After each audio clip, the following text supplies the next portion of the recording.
Hi, it's Ashley from Sweet Dreams Bake Shop, and welcome back to my channel where I make a lot of cake and cookie decorating tutorials as well as give a lot of baking business tips. So be sure to stay to the very end so you know exactly how much I would charge for these cupcakes in 2024.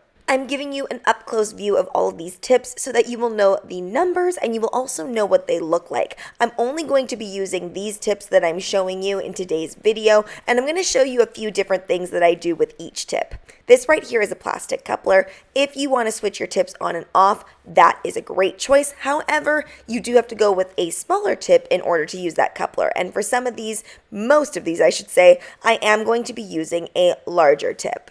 For all of these flours, I'm going to be using Italian meringue buttercream. I've used different buttercreams to create flours, and in general, with most buttercreams, I can create a rose, but I can't do some of the other types of flours that I'm going to be showing you in today's video. So I highly recommend Italian meringue buttercream because it is the strongest and has the most amount of hold and is the least susceptible to the heat of your hand. To create this rose, I'm using a flat petal tip, meaning there is no tapered edge or anything on this one. It's just straight across.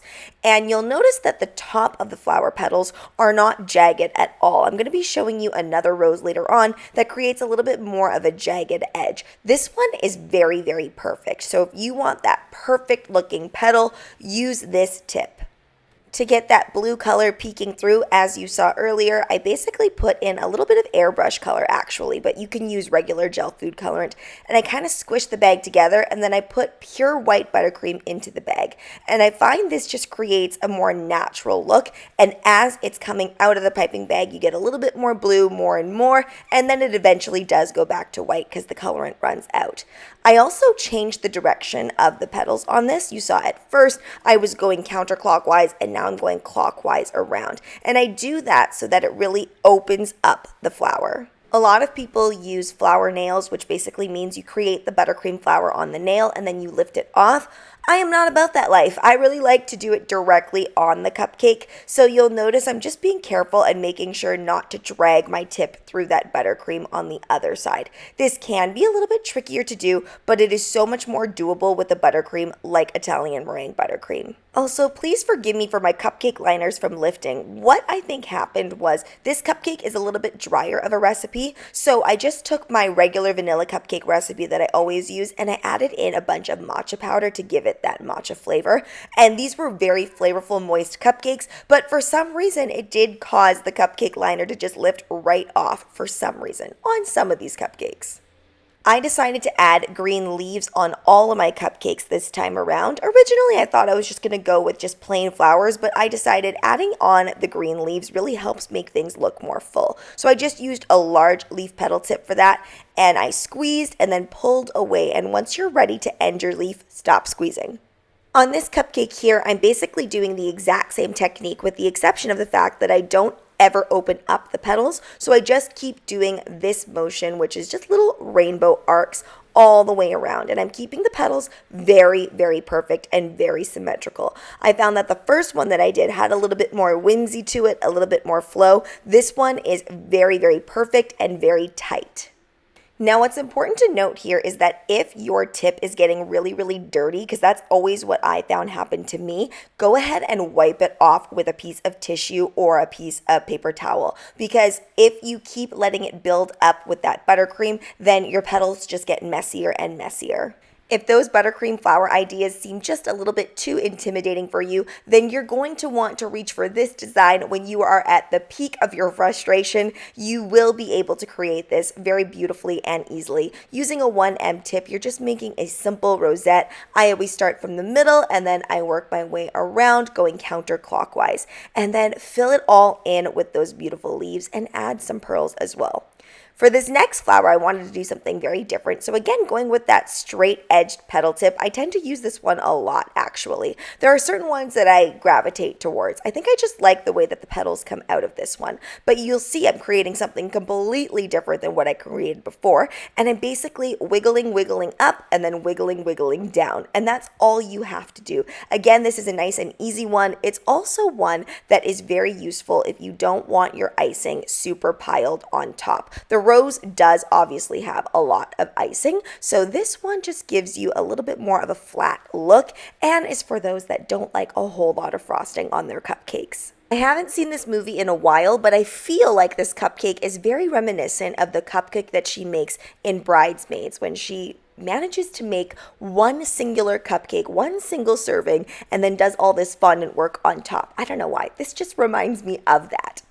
So that straight edge definitely delivers the really, really perfect petals. This one, I'm using a tapered edge, and this is also a petal tip, and we're doing a rose, but see how I end up with the jagged edge on top. I used to think that it was because of the way that the air bubbles were in my frosting, and that's why I ended up with this jagged edge, but I've tried it many, many times, and this is the exact same buttercream, by the way, just colored differently, and the only difference is using this different tip. So I guess this is what gives me that kind of ruffled edge. So if you want a rougher edge, use the one with the tapered tip.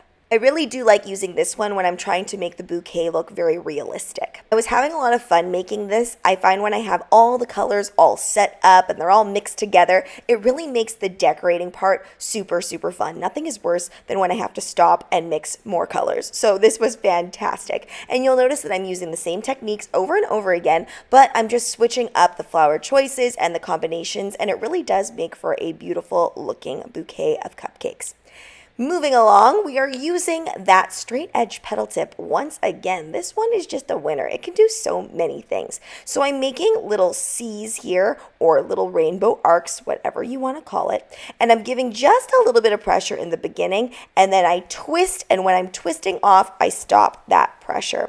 Stop piping when you want the petal to end. I don't know why, but for some reason, I repeat this every video whenever I make a video like this, but it's the thing that prevented me from making beautifully piped things for a long time. Just stop squeezing when you want that petal to end. So once again, showing you the power of placement. So I'm really doing the exact same thing as I did in that previous cupcake, but I'm coming up with a completely different looking cupcake. So these are all a bunch of mini flowers here, and I'm going to place some, of course, leaves, because yes, and I'm also going to place some of those edible pearls in the center of each one.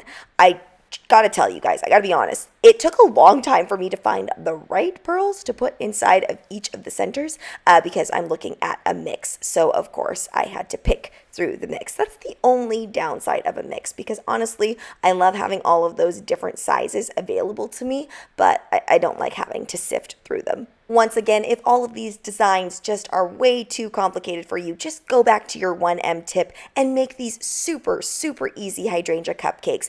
Get that swirly color that just helps make things look a little bit realistic by once again placing different colors into your piping bag and placing pure white buttercream into it, and it'll come out beautifully.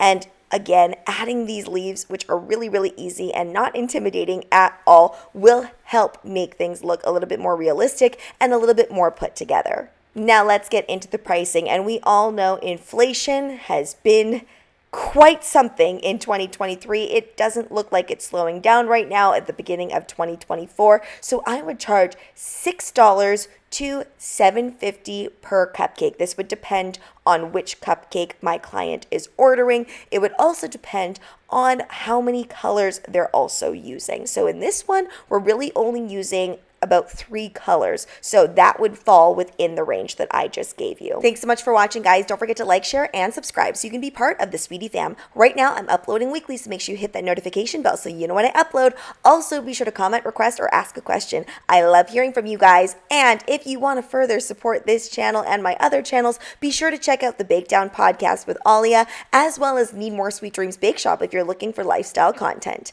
Bye!